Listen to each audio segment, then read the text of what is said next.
હું છું RJ Toshali from radio city 91.1. Gujarati movie મહારાણીની સ્ટારકાસ્ટ આપણી સાથે છે.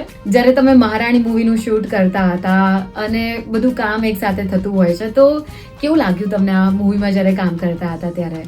મહારાણી for me was a great experience, કેમ કે પહેલા તો આખી ફિલ્મ મુંબઈમાં શૂટ થઈ હતી અને એટલી મજા પડી ગઈ બીકોઝ મુંબઈમાં નોર્મલી ગુજરાતી ફિલ્મો શૂટ થતી જ નથી. એટલે કહેવાય ને કે it was in home territory અને એક અલગ જ વાઇબ છે બોમ્બે સિટીની, તો એ કેપ્ચર કરવાની બહુ મજા આવી મહારાણીમાં. એટલે તમારું પાછું મેણું બી ભાંગી ગયું હશે કે ભાઈ મારે હવે ગુજરાતની બહાર જવું છે. હવે મારી ડિમાન્ડ પાછી એનાથી પણ વધી ગઈ છે. કઈ નહીં, જો આવી ફિલ્મ મળતી રહેશે ને તો હું ક્યાંય પણ શૂટ કરી લઈશ અને કર્યા પછી ફરી આવીશ, એટલે મને વાંધો નથી.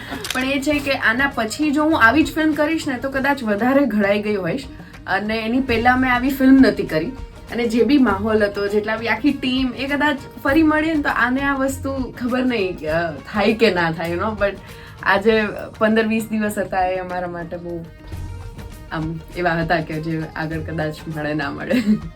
મારા માટે આ સુખદ અનુભવ એટલા માટે હતો કારણ કે આમાં મારે કોઈ બીજું કંઈ અલગ કરવાનું નહોતું. અમારા દાવનો રોલ હતો જે રેગ્યુલર હું કરતો છું.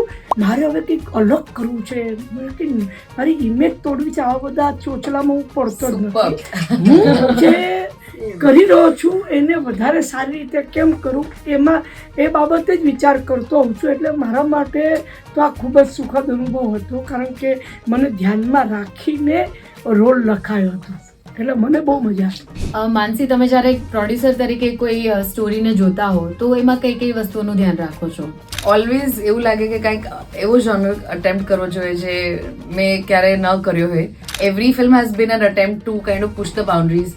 એવું કંઈક કરવાનું જે પહેલા ન કર્યું હોય, જે ગુજરાતી સિનેમા માટે પણ અલગ હોય અને આપણે પણ ચેલેન્જ થઈએ અને ઓડિયન્સીસ પણ ચેલેન્જ થાય. યુ નો, ફિલ્મ તો બધા એકવાર પતી જાય એટલે બધા પોતપોતાના બીજા કામમાં બિઝી થઈ જાય, પણ પ્રોડ્યુસર એક એવો વ્યક્તિ છે જે એન્ડ સુધી પ્રોજેક્ટ સાથે રહેવું જ પડે ને, because it is there baby. So you know, it's amazing.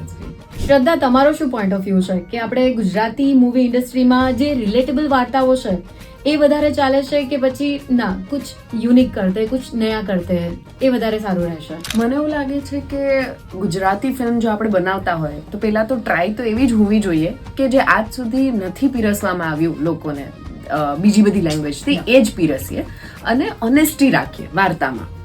પછી તમારી વાર્તામાં જો એ ડેપ્થ હશે, ઓનેસ્ટી હશે ને તો લોકો સુધી પહોંચશે. વિરલ, સેમ ક્વેશ્ચન કે જ્યારે તમે કોઈ એક વાર્તાને એક પ્રોડ્યુસર તરીકે જોતા હો, એક ડિરેક્ટર તરીકે જોતા હો, ત્યારે તમારો પોઈન્ટ ઓફ વ્યૂ શું હોય છે? સી, એઝ અ પ્રોડ્યુસર તો પહેલી વાત આ ઓડિયન્સને મજા આવશે કે નહીં આવે, કારણ કે આપણે પિક્ચર આપણા માટે નથી બનાવતા, આપણે ઓડિયન્સ માટે બનાવીએ છીએ.